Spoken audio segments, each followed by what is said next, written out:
अपने previous classes में देखा था, जैसे कि गक्कर्स हो गए, कोकर्स हो गए।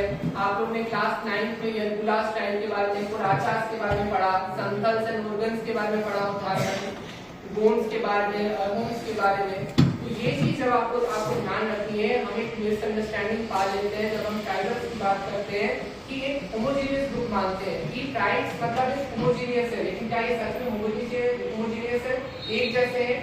नहीं है। सबकी एक डिस्टिंक्ट आइडेंटिटी है, सबका डिस्टिंक्ट कल्चर है, सबके डिस्टिंक्ट एक्सपीरियंसेस है, जो एक्सपीरियंसेस अलग है, कल्चर अलग है, क्यूजीन अलग है, रहने का तरीका अलग है।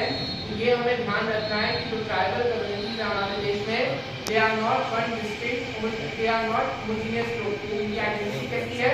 अलग अलग है, डिस्टिंक्ट है।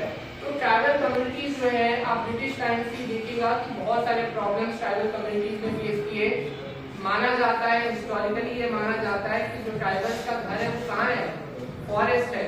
लेकिन फॉरेस्ट से ही ट्राइबल कम्युनिटीज को जब ब्रिटिशर्स आते हैं, हमारे यहाँ ही नहीं, जितने भी कोलोनियल पावर्स थे, जो भी ट्राइब्स पूरी दुनिया में बिलोंग करते हैं, वहां से फॉरेस्ट को निकालने लगे कोलोनाइजिंग पावर्स। हमारे देश में कोलोनाइजर्स जो थे वो कौन थे? British was the colonisers. तो वो निकालने लगे देश से, फॉरेस्ट से निकालने लगे, बहुत सारे एक्ट लाए, जिसके चलते जो ट्राइबल्स की पावर थी या ट्राइबल का इन्फ्लुएंस था फॉरेस्ट के ऊपर वो बढ़ता गया। लेकिन इंडिपेंडेंस के बाद आप देखिएगा कि जो ट्राइबल ग्रुप थे, उनको फिर से उनकी पावर थी, जो उनका इन्फ्लुएंस था फॉरेस्ट के ऊपर, हमने बढ़ाने की कोशिश की।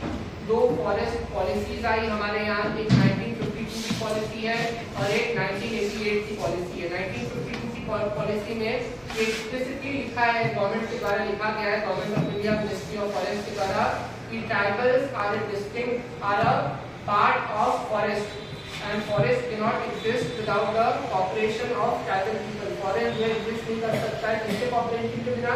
tribal people के बिना forest exist नहीं करता है। और हमारे यहाँ 1988 की जो forest policy आती है उसमें कहा गया है कि 33% forest cover रहना चाहिए। मतलब जितना हमारा एरिया है, 3.2 मिलियन स्क्वायर किलोमीटर का एरिया है, उस 3.2 मिलियन स्क्वायर किलोमीटर में फॉरेस्ट का पार्ट कितना होना चाहिए? परसेंटेज 33% होना चाहिए। उस 33% को मेंटेन करने के लिए, सस्टेन करने के लिए ट्राइबल कम्युनिटीज का बहुत इंपॉर्टेंट रोल होने वाला है। आप बहुत सारे आंदोलन के बारे में सुना होगा, फॉरेस्ट को बचाने के लिए, ये फॉरेस्टेशन के लिए ट्राइबल कम्युनिटीज ने बहुत ज्यादा आंदोलन किए हैं। जिनको मूवमेंट के बारे में सुना होगा, क्लास 10 में आप लोग जाइएगा तो JFM के बारे में पढ़िएगा, जॉइंट फॉरेस्ट मैनेजमेंट के बारे में, जो कि ओडिशा गवर्नमेंट के द्वारा लाया गया था with the help of tribal communities. तो फॉरेस्ट को बचाने में, फॉरेस्ट को सस्टेन करने में ट्राइबल कम्युनिटीज का बहुत इंपॉर्टेंट रोल है और यही इस वीडियो में समराइज किया गया है। एंड हैव अ लुक, देखिए इस वीडियो को और इससे सीखे क्या लिखा गया है।